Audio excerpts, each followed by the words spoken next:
People often preach a very comforting lie about marriage. They say the foundation of a family is built on unyielding trust. They believe it only collapses from massive, cinematic earthquakes, infidelity, elaborate lies, physical violence. The truth is much colder. Sometimes a 20-year contract is completely crushed by a single slice of deli turkey. I did not understand this. Not until I stood inside the very kitchen I had built with my own hands. Let me explain why. My name is Arthur. I am 60 years old.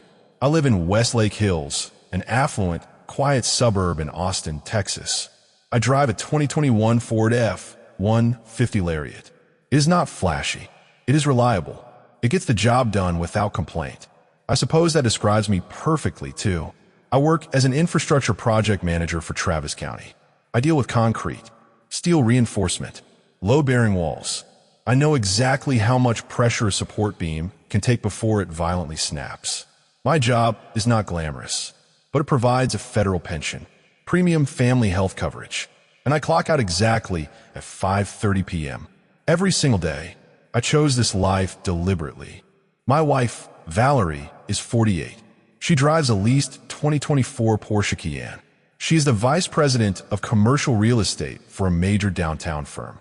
She also runs her own luxury lifestyle brand. She is loud. She's expensive. She projects an image of absolute, untouchable success. We're not the same kind of people anymore. I just hadn't admitted it yet. When Valerie and I met, she was drowning. She was 28. She carried exactly $120,000 in predatory student loans and credit card debt. The kind of compound interest that suffocates you in your sleep. Debt collectors called her before her alarm went off. She was trapped. I was 40. I had spent 15 years quietly building a massive portfolio of tech stocks. I knew exactly what my assets were worth. I made a deliberate choice. I liquidated everything. One single wire transfer. I handed her a zero-balance confirmation receipt on our wedding day. No audience. No grand speech, just a folded piece of paper. She looked at the number. She cried like I had never seen a human being cry. She called me her absolute savior. That was 20 years ago. That was the last time Valerie looked at me with respect. Today, Valerie earns incredible money. That is a very comfortable lifestyle, unless you spend it like a billionaire. She buys designer bags. She books weekend spa retreats. She posts photos on Instagram with captions praising her own relentless independent hustle. She was living like royalty. Why? Because I was quietly functioning as her entire financial infrastructure. My municipal paycheck was completely drained before I ever saw it. I paid the mortgage, the property taxes, the utility bills, the premium health insurance that covered all four of us. Her massive income was pure 100% discretionary cash. She had everything left because she carried absolutely nothing. She just stopped noticing, or she stopped caring. Find a comfortable seat. This story is going to take you somewhere incredibly dark and deeply satisfying. Hit that like button and drop a comment below, letting me know where you are watching from right now. Trust me, you are going to love this demolition. Here is what nobody tells you about a structural collapse. You do not hear the concrete cracking until the roof is already caving in. The disrespect did not happen overnight. It crept in like black mold. It started with Sunday dinners. Her mother, Brenda, is 72. She is a former art history lecturer. She is a sharp-tongued woman who treats my house like a hotel. Last month, over roasted chicken, Brenda looked across my dining table. It must be nice having a clock out at 5 job, Brenda sneered, swirling her wine. Must be nice letting your wife carry the real financial future of this family. Valerie laughed. I set my fork down. I thought about the $120,000 wire transfer. I thought about the deed to the house, solely in my name. I said nothing. I passed the salt. But the hardest part was the kids. Lucas is 24. Chloe is 21. I am the one who cooked their dinners. I helped with their homework. I sat on freezing aluminum bleachers to watch Lucas play football. Valerie's career meant she was always absent, but she bought their affection. Lucas just graduated. He is trying to launch a startup. He relies entirely on his mother's money. He has been brainwashed by her toxic definition of success. He is embarrassed by my quiet life. Last month, he asked me to park my truck 2 blocks away from his networking event. He didn't want his investors to see my Ford F-150. I parked where he asked. I watched him walk away. I kept the truck in park until he turned the corner. Chloe is a senior in college. She is sharp. She sees the toxicity, but she suffers from the anxiety of conditional love. She knows her mother's affection is a transaction. You perform, you get paid. She stays quiet to stay safe. She is trapped by the platinum card. I watched my wife weaponize my own children against me. Still, I held the foundation steady. Until a gray Wednesday afternoon. I had spent 9 hours inspecting a compromised bridge foundation near the Mopac Expressway. The Austin wind was brutal. My back ached. I was exhausted. I came home. I changed my clothes. I walked into the kitchen to make a simple sandwich. Valerie was already in the kitchen. So were Lucas and Chloe. They were looking at some branding designs for Lucas's startup on an iPad. A family business meeting. I was just a background noise. I pulled out the deli turkey. Sourdough bread. I set a plate on the granite counter. Valerie stopped talking. She turned around. She was wearing a tailored blazer. She stood in the doorway and watched me. She looked at me the way you look at a stray dog digging in your trash. She walked across the kitchen. She reached out. She snatched the plate right out of my hand. She set it on the counter behind her. She looked me dead in the eyes. In front of my 24-year-old son. In front of my 21-year-old daughter. Buy your own food, Valerie stated. Her voice was flat, cold, devoid of any human warmth. Stop living off me. I'm tired of feeding an anchor. Lucas smirked. He looked down at the iPad. Chloe shrank back in her bar stool. She looked away. The kitchen went dead silent. The only sound was the hum of the refrigerator. I stood there, in my kitchen, in the house I paid for, on the foundation of 20 years of my adult life. I thought about the $120,000. I thought about the platinum card. I thought about Lucas asking me to hide my truck. I looked at my wife for exactly 4 seconds. Let that sink in. 4 seconds. I did not yell. I did not throw a glass against the wall. Anger makes noise. Desperate people scream. Finished people make moves. I looked at her. I said one single word. Understood. I turned around. I walked into the bedroom. I closed the door. I did not say another word. Quietly, methodically, I opened my laptop. And I started drafting the demolition blueprint. Act 3, the silence. I closed the bedroom door. The heavy brass latch clicked into the strike plate. A sharp, metallic sound. I did not turn on the lights. I sat on the edge of the mattress in the dark. The house was perfectly quiet. The only sound was the faint, distant hum of the central air conditioning unit. I did not cry. I did not punch the drywall. I did not hurl my phone across the room. Anger is a secondary emotion. It is a biological response for people who still harbor hope. Angry people scream because they desperately want to be heard.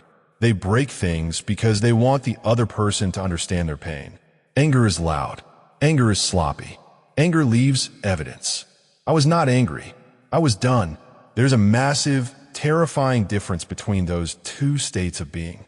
When a structural engineer looks at a collapsed bridge, he does not yell at the concrete. He does not curse the steel cables. He simply pulls out a clipboard. He calculates the exact point of structural failure, and he signs the demolition order. Valerie thought my silence was submission. She thought she had successfully crushed the last remaining ounce of my self-respect in front of my own children.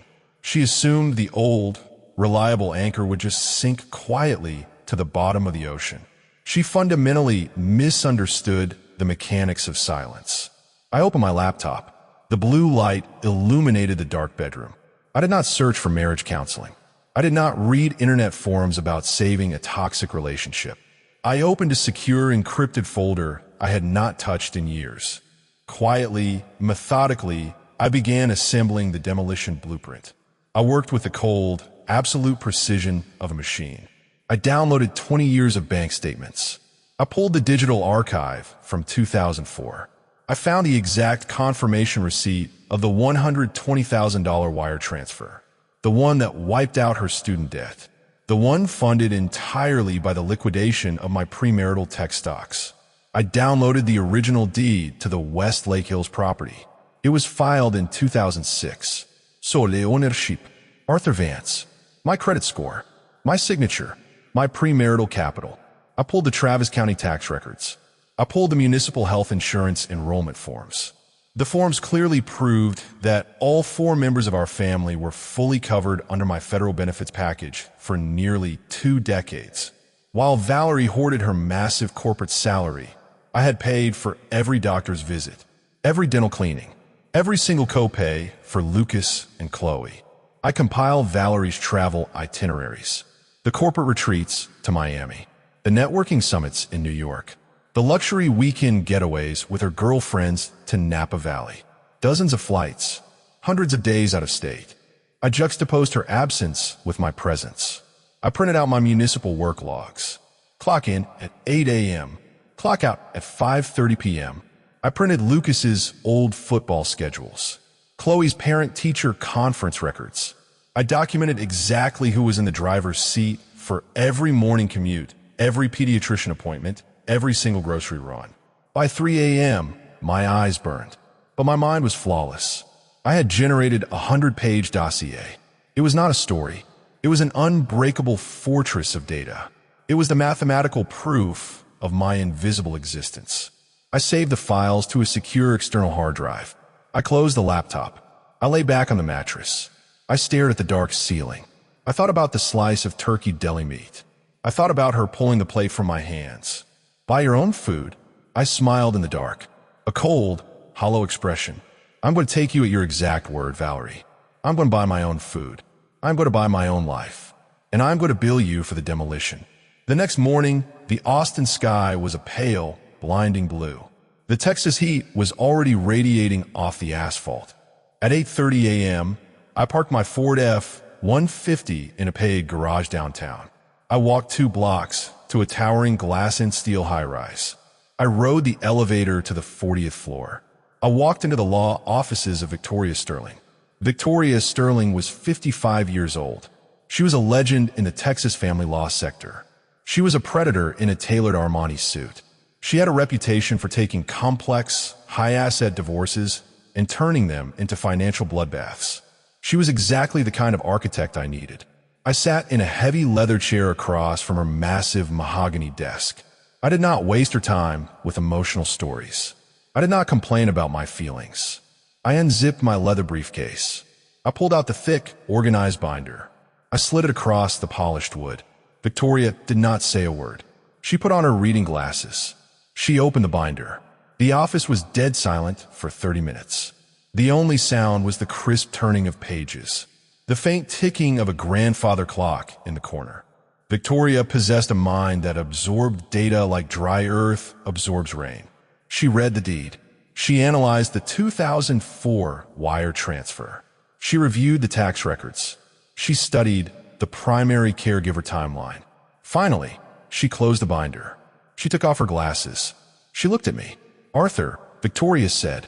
Her voice was sharp, carrying the undeniable weight of a seasoned interrogator. "Do you have any idea what you are sitting on?" "I'm starting to," I replied evenly. Victoria leaned forward. She folded her hands on the desk. She walked me through the blueprint piece by piece. "Let us start with the foundation," Victoria instructed. "The house in Westlake Hills. It is deeded entirely in your name. It was purchased exclusively with your premarital assets. In the state of Texas, we can file an emergency pre-litigation motion. We bypass the standard open market listing entirely." She tapped her gold pen against the binder. "We sell the property off-market to an institutional corporate buyer, an investment firm. They pay pure cash. 30-day closing. No inspections. No open houses. The property changes hands invisibly." "And the equity?" I asked.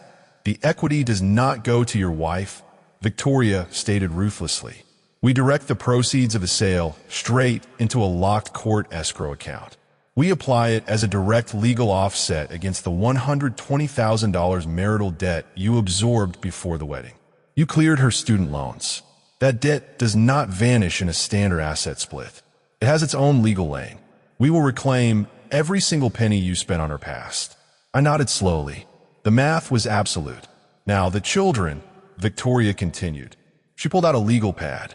"Lucas is a legal adult, so custody is irrelevant there. but Chloe is still a dependent in college. You have documented a flawless primary caregiver history. Her corporate travel schedule proves she is essentially a part-time guest in her own home. The courts favor the parent who actually shows up, not the one who buys them expensive presents. Victoria opened a specialized software program on her computer. Let us calculate the state of Texas spousal support guidelines, she said. She entered Valerie's gross annual income. She entered my municipal salary. She inputted the primary physical maintenance matrix. She hit enter. Victoria turned the monitor toward me. I looked at the bold red number at the bottom of the screen. I kept my face completely neutral, but inside I felt a massive tectonic shift.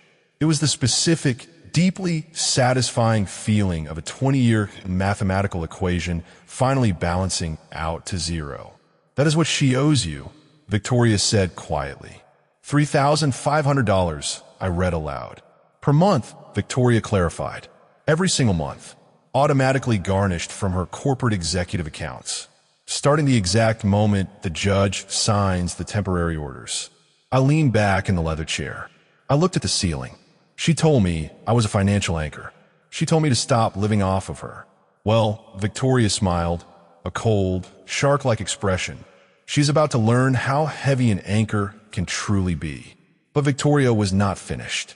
A master legal architect always looks for the hidden structural flaws in the enemy's camp. Victoria opened a secondary database. She ran a comprehensive commercial credit check on Valerie. I knew Valerie had been raising capital to expand her luxury lifestyle brand. What I did not know was how she secured that capital. As she read the commercial filings, Victoria's eyes widened slightly.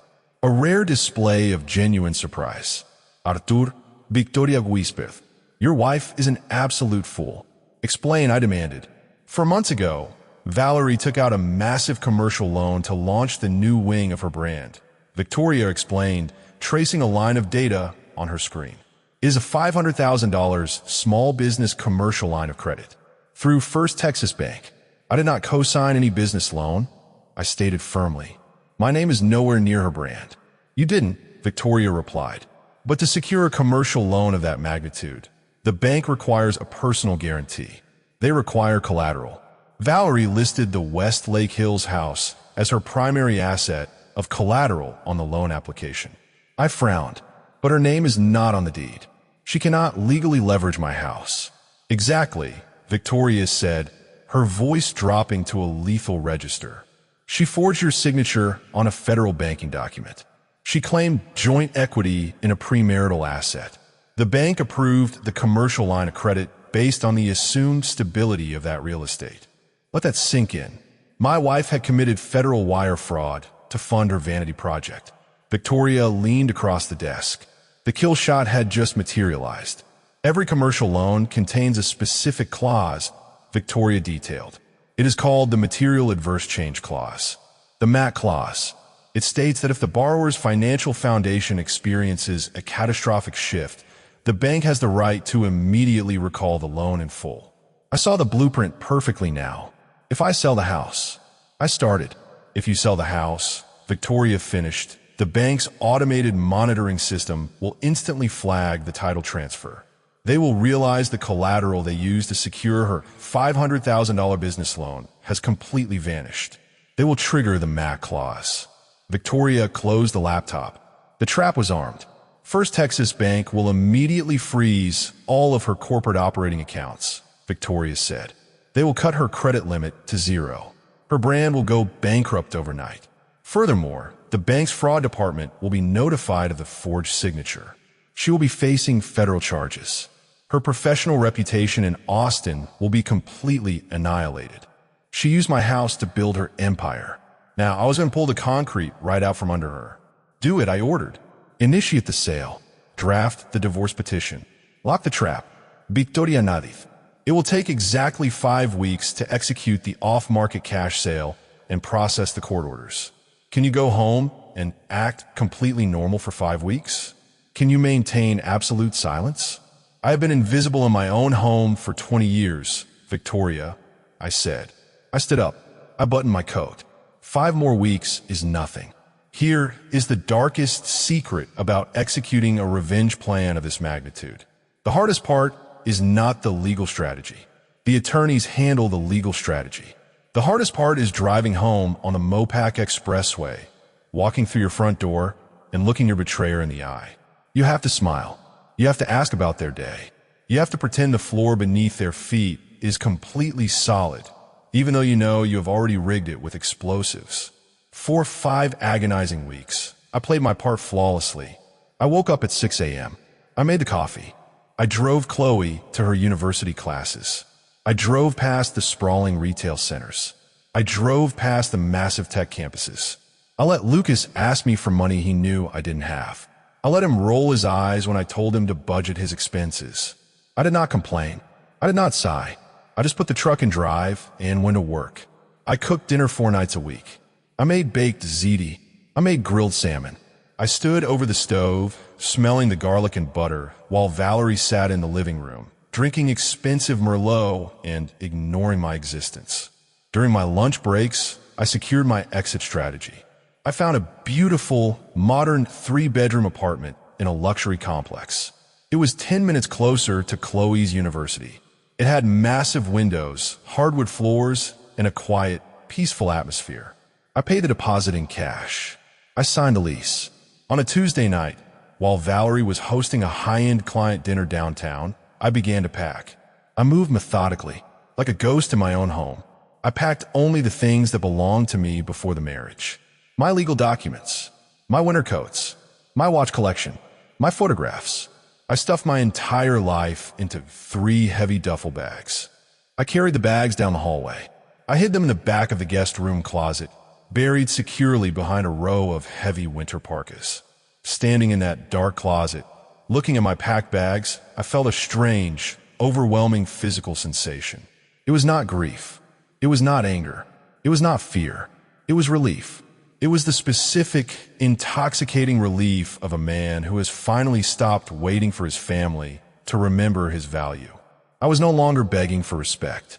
I was officially taking it back by force. There was only one final piece of the architecture left to build. Valerie's 48th birthday was approaching. It fell on a Saturday, but she was not just throwing a birthday party. She was treating it as the grand debut of her new lifestyle brand expansion. She had invited 30 people. Her arrogant mother, Brenda, her siblings, her corporate clients, the elite real estate developers she represented. It was designed to be a massive, glittering showcase of her untouchable success. She mentioned the party to me twice in passing. Both times, she was staring at her phone, typing emails. To stay out of the way, Valerie had muttered, "Don't embarrass me in front of the commercial developers. Wear a nice shirt." I nodded. I told her the party sounded wonderful. She had absolutely no idea that I agreed with her for completely different reasons. I had one final item to prepare. I drove to a high-end stationery boutique. I bought a gift box, a heavy, thick, premium box, deep velvet red. I bought a spool of wide, flawless gold ribbon, the kind of packaging that screams wealth, thought, and absolute devotion. Inside that box was a legal binder 3 inches thick. I wrapped it myself at the kitchen table on a quiet Thursday morning while she was at the office. I creased every fold perfectly. I tied the gold bow twice, making sure it sat exactly in the center. I placed the red velvet box on the top shelf of the guest closet, resting directly above my hidden duffel bags. I stared at the gold ribbon. "Happy birthday, Valerie." I want to make something perfectly clear before we reach the explosion of that Saturday afternoon. I did not build this trap because I was a bitter man. I built it because a woman stood in my kitchen, snatched a plate of food from my hands, and told me to stop living off of her. So, I decided to take her completely at her word. I was officially removing my foundation from beneath her life. What happens when a skyscraper loses its steel columns? You're not ready for the sheer velocity of the collapse. But it is coming. Some people spend their entire lives praying for karma. I scheduled mine for 3 p.m. on a Saturday. Saturday morning arrived. The Austin sky was a brilliant, unforgiving blue. Inside the Westlake Hills house, the temperature was ice cold. By 9 a.m., the catering company had completely taken over my kitchen. They wore black uniforms. They moved with silent, professional efficiency. They set up a raw oyster bar. They built a towering champagne pyramid. They arranged massive, imported floral centerpieces across the granite countertops. I stayed completely out of the way. I stood by the back patio window. I drank my black coffee. I watched the machinery of her ego operate. Valerie emerged at noon. She wore a tailored, emerald green silk dress. She looked like a billionaire. She moved through the house, giving sharp, frantic orders to the catering staff. She did not look at me once. At 1 p.m., the guests began to arrive. Brenda was the first through the door. My mother-in-law wore a massive sun hat and too much perfume. She immediately began giving a grand tour of the property to a couple she had brought along. "Look at these vaulted ceilings," Brenda announced loudly, pointing upward. "My daughter selected every single fixture in this house. She built this life from absolute scratch. Pure independence." I was standing 6 feet away. I let it go. I had 20 years of practice letting it go. By 2:30 p.m., the house was packed. 30 people filled the living room and the outdoor patio. The noise level climbed. It was a sea of expensive watches, fake smiles, and hollow corporate laughter. Valerie's investors were there. The commercial real estate developers she was trying to impress. She floated between them, laughing loudly, touching their arms, pitching her brand expansion. Lucas was standing near the champagne tower. He held a crystal flute. He was mimicking his mother perfectly. He was pitching his own hollow startup to a group of older men, desperate to look like a young mogul. Chloe sat on a sofa in the corner. She looked completely out of place. She held a glass of sparkling water. She watched her mother perform. I saw the exhaustion in my daughter's eyes. The house was a hollow shell. The load-bearing pillars were already gone. Valerie was just hanging expensive paintings on the drywall of a condemned building. At exactly 2:55 p.m., I walked down the hallway. I opened the guest room closet. My 3 heavy duffel bags sat in the shadows. Packed, zipped, waiting. Resting on the top shelf was the heavy, red velvet box. The gold ribbon caught the light from the hallway. I picked it up. The weight of the legal binder inside felt perfect in my hands. I walked back into the living room. At 3 p.m., the catering crew dimmed the lights. Someone clinked a glass. A massive, custom-tiered cake was wheeled into the center of the room.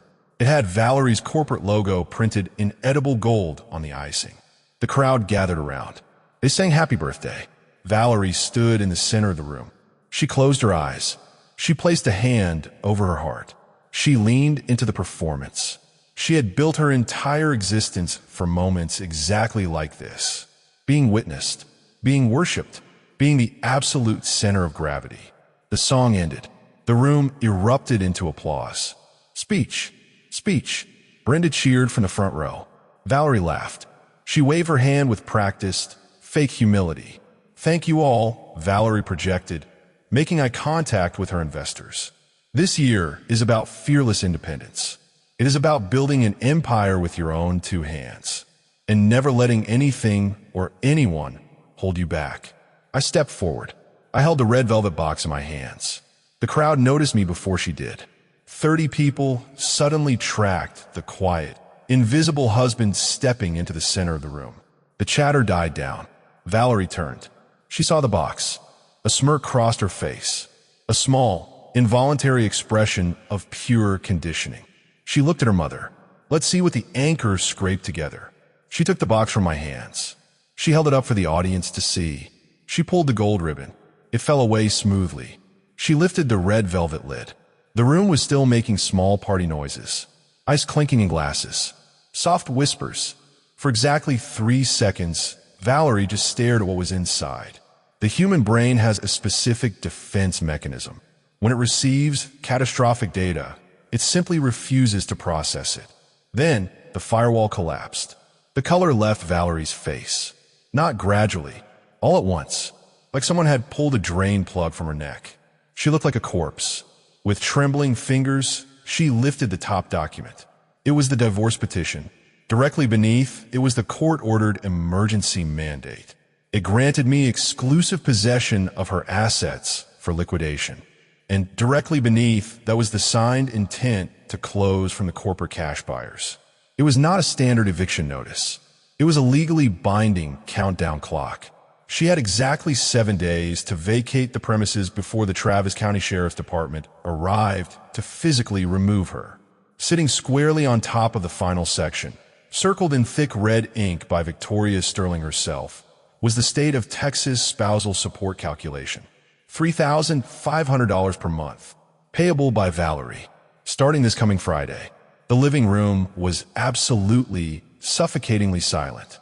Brenda leaned over her daughter's shoulder. She read the bold red numbers. She read the word eviction. The silence shattered. "Are you insane?" Brenda shrieked. Her voice echoed off the vaulted ceilings. On her birthday, in front of her investors? "You vindictive, pathetic little man. You are a coward. You have always been a coward." Brenda stepped toward me, her face flushed with pure, aristocratic rage. I did not flinch. I did not raise my voice. I looked directly into Brenda's eyes. My voice cut through her panic like a diamond saw blade. "Brenda," I said, "you spent 20 years bragging about how your daughter carried the heavy financial lifting for this family." I paused. I let the silence hang. "Well, now she gets to do it for real. Her first alimony check to me is due on Friday." Brenda gasped. She grabbed the edge of the granite counter to physically steady herself. She was completely out of ammunition, but I was not finished.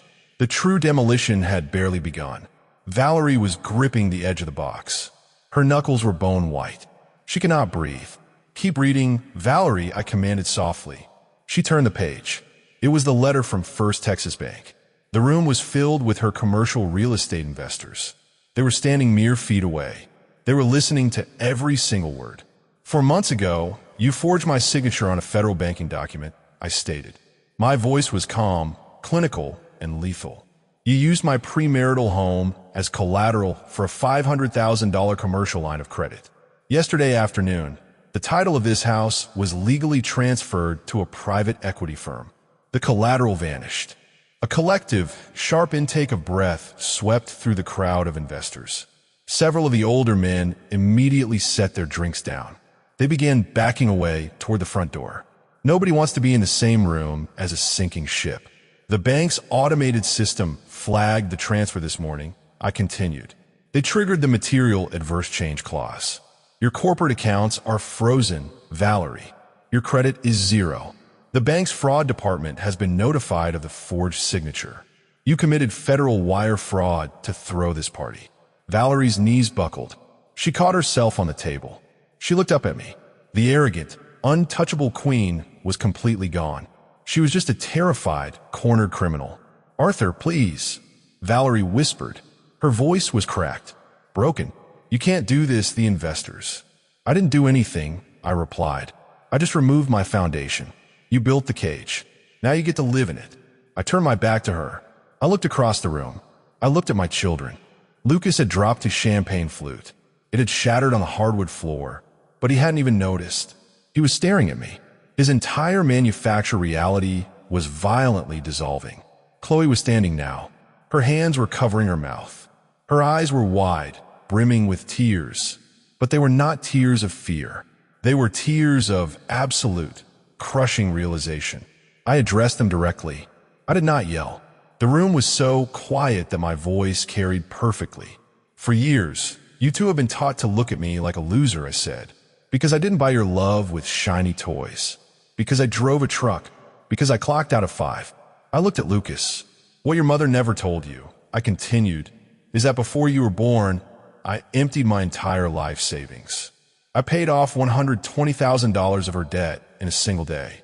Without me, she would have never had the credit score to even rent an apartment, let alone build the career she is being celebrated for today." Lucas's jaw tightened. He looked at his mother. Valerie was staring at the floor, weeping silently. She could not deny it. "I intentionally chose a stable, low-paying government job," I said, looking at Chloe now. "I did it so I could be the parent who actually raised you. The one who cooked your dinners. The one who drove you to practice. The one who sat on the freezing bleachers. I showed up to every single thing, even the events where you were too embarrassed to let me park near the front door." Lucas closed his eyes. The guilt finally crushed him. My salary paid the mortgage that kept this roof over your heads every month for 20 years, I stated. While my account ran to zero, hers ran to Napa Valley and a Porsche we didn't need. The $120,000 I spent on her is currently locked in a court escrow account. Reclaimed. I turned back to Valerie. She was a ghost. She was standing in a house she did not own, surrounded by investors who were currently fleeing out the front door, holding a legal binder that guaranteed her complete financial ruin. Weeks ago, right here in this kitchen, I said, my voice dropping to a whisper, "You snatched a plate out of my hands. You told me to stop living off of you. You told me to stop utilizing what was yours." A short pause. So I did. I took my name off your life. I did not wait for a response. I walked down the hallway. I opened the guest closet. I grabbed my 3 heavy duffel bags. I hauled them to the front door. The living room behind me was in absolute chaos. Brenda was screaming at the catering staff. Valerie was slumped against the wall, hyperventilating. The investors had completely vanished, leaving the front door wide open. I stood on the threshold. I waited. 10 seconds. 20 seconds. Then I heard footsteps. Lucas came around the corner first. He didn't have his phone. He didn't have a drink. He walked straight past his weeping mother. He stopped next to me. He looked down at the duffel bags. He picked 2 of them up. He didn't say a word. He just nodded. Chloe came around the corner a moment later. Her mascara was smeared, but her chin was held high. She grabbed her purse from the entryway table. She stopped in front of me. She looked up. "Dad," Chloe whispered. Her voice broke. "I know," I said softly. "Let's go." We walked out into the blinding Texas sunlight. The manicured lawn. The perfect, quiet street that had watched us come and go for 2 decades. I loaded the bags into the back of the Ford F-150. The kids climbed into the cab without being asked. I closed the tailgate. I stood beside the truck for one final moment. I looked back at the massive house in West Lake Hills. The lights were on. Through the large front windows, I could see the chaos. The ruined champagne pyramid. The frantic pacing. Valerie was standing exactly where I left her. Alone. Terrified. Destroyed. I looked at her through the glass.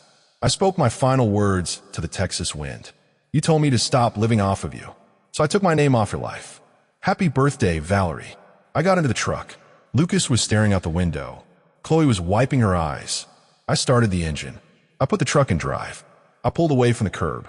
We drove onto the Mopac Expressway. The Austin skyline stretched out before us. The sky was vast and open. "Dad," Lucas said quietly from the passenger seat. He didn't look at me. He just looked at the dashboard. "The football games in high school. The away games in Dallas. Were you really there?" "Every single quarter," I said. Lucas nodded slowly. He swallowed hard. "Okay." Nobody said anything else for a long time. And that was perfectly fine. We had time now. I had the stable hours. I had the federal pension. I had the health plan. I had a clean, quiet apartment with massive windows and enough space for both of them to heal. I had the specific, unshakable peace of a man